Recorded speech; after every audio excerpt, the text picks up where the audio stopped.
Time ہو گیا 50 سال 55 سال 60 سال 70 سال یاد رکھنا کلمہ پڑھ لینے کے بعد سب سے بڑی شریعت نماز قبر سے اٹھے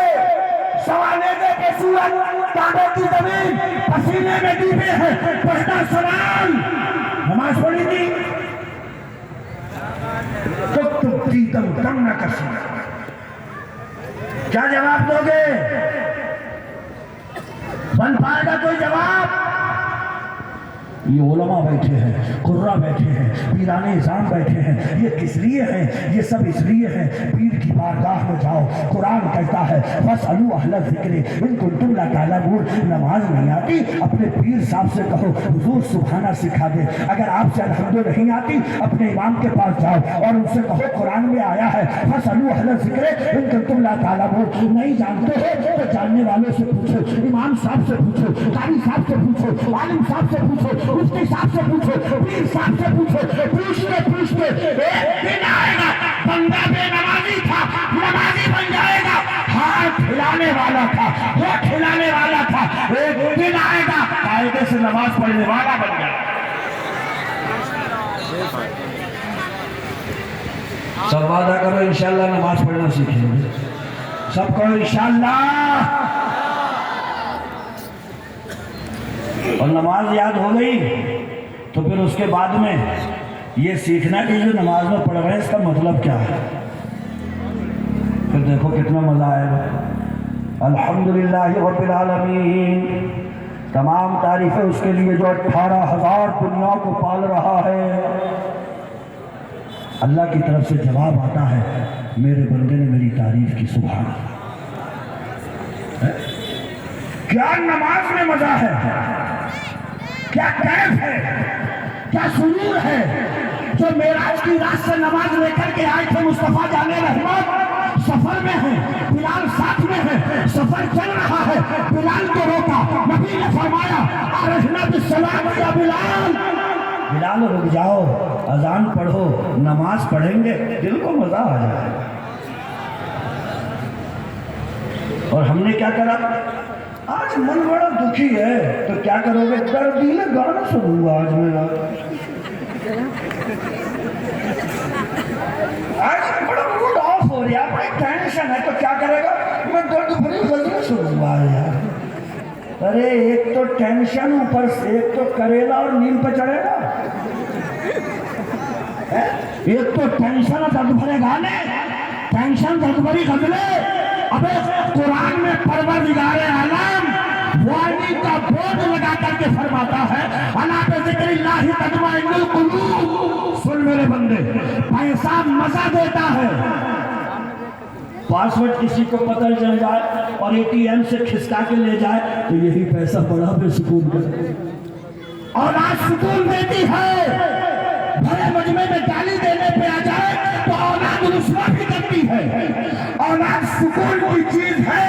رسوا بھی کر دے بیوی سکون کی چیز ہے ایک منٹ میں موڈ کو آف بھی کر دے اللہ قرآن میں فرماتا ہے الا بذکر اللہ تطمئن القلوب دولت کی طرف سے مایوسی چھا جائے اولاد کی طرف سے مایوسی چھا جائے بیوی کی طرف سے دنگل ہو جائے موٹا اٹھا مسجد میں آ وضو بنا سجدہ کر پروردگار فرماتا ہے دل کو صحیح معنی میں سکون کسی دنیا دار کا نہیں پروردگار کی یاد دلوں کو سکون عطا نعرہ تکبیر نعرہ رسالت نعرہ غوثیت مسلک اعلی حضرت فیضان غوث اعظم زندہ باد شب برات ہے یہ اور اس کا ایک نام لیلۃ المبارکہ برکت والی رات کون سی رات برکت جانتے ہو کسے کہتے ہیں ابھی ہم سے دعاؤں کا سلیقہ بھی نہیں آیا ڈیل کرو سے یا اللہ مجھے 5 لاکھ روپے دے دے واہ تم بڑے نیچے پہ گر گئے حدیث کی ساری کتابیں پڑھی مصطفیٰ جان رحمت کی دعائیں پڑھی صحابہ کا طریقہ دیکھیے تابعین کو چیک کریے بزرگان دین کی بارگاہ میں حاضری دیجیے یہ کبھی بھی زیادہ کی دعا نہیں، برکت کی دعا کرتے ہیں۔ برکت، برکت جانتے ہو کسے کہتے ہیں؟ 60,000 کی نوکری ہے، دفتر سے گھر پہنچا تو بیوی سر پکڑ کے بیٹھی ہوئی ہے، پھٹا جا رہا، قسم خدا کی پھٹا جا رہا، تو چل ہاسپٹل چل، وہاں ڈاکٹر نے اتنا لمبا پرچہ پھاڑ دیا، وہ بلنگ پہ چلے جاؤ وہاں جمع کر دو، یہ موٹی گڈی وہاں دی، لوٹ کے آیا تو پتہ لگا بچے نیچے سے گرا پڑا، اور اس سے کیا ہو گیا؟ بولے اس سے بھی لے کے چلو، آ رہے تھے کار میں بھسٹ ہو گیا، وہاں فلٹر جڑوا رہے، مال ہے برکت ہے، مال ہے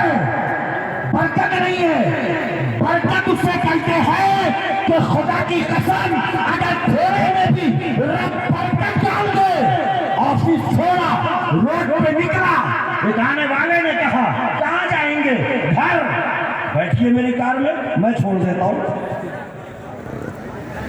150 روپے لگتے، بچ گئے۔ کون چھوڑ گیا؟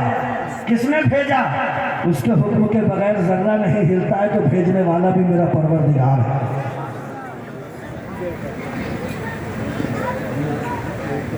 کس نے بھیجا؟ پروردگار نے۔ مانگیے برکت، مانگیے، برکتوں کی رات ہے تو برکت مانگیے، یا اللہ عزت میں، دولت میں، ثروت میں، شوکت میں، مال میں، منال میں، اولاد میں، کاروبار میں، رزق میں، یہ مکریوں حوصلہ دے دے، کہو اللہ برکت پیدا فرما۔ برکت اگر مل گئی تو انشاءاللہ تعالی خرچ ہوتا رہے گا، کبھی کم ہی نہیں پڑے۔ اچھا برکت ہونے لگے تو لہجے بڑی سنبھال کے رکھنا، پھر الفاظ بگڑ جاتے ہیں، لہجے بگڑ جاتے ہیں۔ ہارون رشید بیٹھے تھے، کوئی بہلول دانا بیٹھے تھے، مست قلندر آدمی، ایک صاحب آئے، دو زانو بیٹھے، بڑے باادب ہو کر کہنے لگے کوئی کاروبار نہیں چل رہا ہے آج کل، منافع نہیں ہو رہا کسی میں بھی، جم نہیں پا رہا کوئی کاروبار ایسا بتا دو کہ پھل پھول جاؤں، بڑھ جائے، ترقی ہو جائے، مال و دولت خوب آ جائے۔ مست ہے، کلندر ہے، مقصود ہے، بہلول دانا ہے، دو زانو بیٹھے دیکھا، باادب بیٹھے دیکھا، آپ نے فرمایا کالا کپڑا خرید لو جتنا مل جائے۔ کیا خرید لو؟ جتنا علاقے میں دستیاب تھا سارے خرید لیا۔ اس شہر کا ایک بہت بڑا آدمی مر گیا تو پورے شہر نے اس کا سوگ منایا، سوگ منانے کے لیے سب نے کالا کپڑا خریدا۔ ان جناب کی بکری خوب ہوئی کپڑے کی، اتنا ہمیں کاٹ دو، اتنا ہمیں کاٹ دو، اتنا ہمیں کاٹ دو، کسی کے پاس تھا ہی نہیں، پورے علاقے کا خرید لیا تھا۔ بکا، پیسہ آیا، ترقی ہوئی، وہ مال و منال آ گیا، اب لہجہ بگڑا، الفاظ بگڑا، زبان خراب ہوئی، گھوڑے پہ بیٹھا، تکبر کا پتلا، ایگو، انانیت، تکبر، گھوڑے پہ بیٹھ کے جا رہا ہے۔ بہلول دانا پھر بیٹھے، بہلول دانا پہلے بڑے ادب سے آیا تھا، دو زانو بیٹھا تھا، کہا تھا حضور کوئی کاروبار ایسا بتا دینا جو پھلے پھولے، پیسہ خوب آئے، ترقی ہوئے۔ اس مرتبہ گھوڑے پہ بیٹھا ہے، لہجہ بگڑ گیا اور کہنے لگا وہ دیوانے، اب کی بتا کون سا کاروبار کر لوں، وہ تو خوب چلا تھا۔ بہلول دانا نے فرمایا علاقے میں جتنا تربوز ہے سارا خرید لو، علاقے میں جتنا تربوز ہے سارا۔ ایک مہینے تک ایک گراہک نہیں آیا تو جتنا تربوز سب پانی بن کر کے بہ گیا۔ پاس میں جا کر کے بولا تم نے تو مروا دیا یار، سارے علاقے کا تربوز خرید ڈالا، ایک مہینے تک کوئی نہیں آیا، سارا پانی بہ گیا، مروا دیا تم نے، بچ کروا دیا، سارا ہی حرم ہو گیا نشہ۔ فرمانے لگے میں نے نہیں، تیرے الفاظ میں، تیرے لہجے میں، تیری زبان میں پہلے باادب آیا تھا، دو زانو بیٹھا تھا، تمیز سے بولا تھا سرکار کوئی کاروبار بتا دے، میں نے کالے کپڑے کا بتایا، وارے کے نیارے ہو گئے، تیرا لہجہ بگڑا، الفاظ بگڑے، زبان بگڑی، تو نے تکبر کے ساتھ میرا تمسخر، مذاق اڑاتے ہوئے مجھ سے کہا میں نے تربوز خریدوا کے تیرا سارا نشہ حرم کروا دیا۔ سمجھ رہے ہیں آپ؟ تو ایک اللہ والے کی نگاہ سے جہاں وارے کے نیارے ہو جاتے ہیں کھٹیا بھی کھڑی ہو جاتی ہے. ادب سے ہی رہنا ہے اور ادب کے ساتھ میں اس کے بن کے رہو گے تو خدا کی قسم اس کا حبیب کہتا ہے من تواضع للہ رفعہ اللہ، جو اس کے لیے جتنا جھکتا جاتا ہے اللہ اس کو اتنا ہی اٹھاتا چلا ہے. جھکنا سیکھیے، سہارا مضبوط رکھیے، جس پر بھروسہ کرتے ہو کانفیڈنس رکھیے. سرے دست آ چلی ہے، موضوع پہ بعد میں آؤں گا. مولانا روم رحمت اللہ علیہ نے ایک حکایت لکھی ہے، بکری چھت پر بھیڑیا نیچے اور بکری کھری کھوٹی سنا رہی ہے چھت پہ سے. کس کو؟ بھیڑیے کو. تو لوگوں نے کہا بھیڑیے صاحب یہ تو بکری ہے، 2 منٹ میں اس کی ایسی کیسی کر دیں آپ، تو پھاڑ پھوڑ کے برابر کر دیں اس کی قصہ کہانی سب، اور یہ کھری کھوٹی سنا رہی ہے اور چھپے سے دیکھو کیسی کیسی کہہ رہی ہے. حکایت ہے مولانا روم رحمت اللہ علیہ نے لکھی ہے. جیسے ہی لوگوں نے بھیڑیے سے یہ کہا کہ یہ آپ کو کھری کھوٹی کیوں سنا رہی ہے، جواب سنیے گا، اگر سمجھ میں آ گئی تو انشاءاللہ آج کی پوری تقریر کا راز اسی ایک جملے میں چھپا ہے. اس بھیڑیے نے کہا تھا بکری نہیں سنا رہی ہے، وہ چھت سنوا رہی ہے.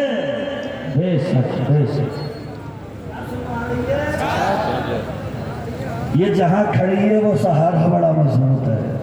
یہ جہاں پہ موجود ہے اس کی اونچائی بہت ہے، یہ جہاں پر چڑھ کر کے بول رہی ہے وہ بڑا مضبوط سہارا ہے. ورنہ اس کی اوقات کیا تھی، اس کی مجال کیا تھی، 1 منٹ کے اندر پھاڑ پھوڑ کے میں اس کو برابر کر دیتا. خدا کی قسم ایک بزرگ سے مولانا روم نیچے لکھتے ہیں، ایک بزرگ سے پوچھا گیا دنیا پریشان ہے، دنیا حیران ہے، دنیا کاروبار کو لے کے ٹینشن میں ہے، تمہارا چہرہ اتنا کھلا ہوا کیوں رہتا ہے؟ تو ان بزرگ نے فرمایا میں نے اپنے سارے معاملات جب سے اللہ کے حوالے کیے ہیں میرے چہرے پہ کبھی غم کی کوئی لہر آتی ہی نہیں. ہاں بھائی، نعرہ تکبیر، نعرہ رسالت، نعرہ غوثیہ،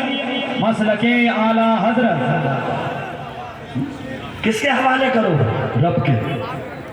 تو ہی ہے، تو ہی. میں شاید پورن پور میں آیا تھا تو میں نے شاید آپ کو بتایا ہوگا دنیا کا آج ماحول یہ بن چکا ہے جس کو دیکھو کہیں نہ کہیں لیے کھڑا ہوا ہے. بھئی یہ بات سن کیا ہو گیا یار، بہت برے حالات آ گئے. وہ سامنے والا بھی کہہ رہا کیا آ گئے مجھے بتا کیا آ گئے. کیونکہ اسے یہ جلدی ہے کہ یہ بتائے اور میں جہاں تہاں پھوپو جا کے میں پھوپو. بھئی یہ یار کاروبار کرنا پٹو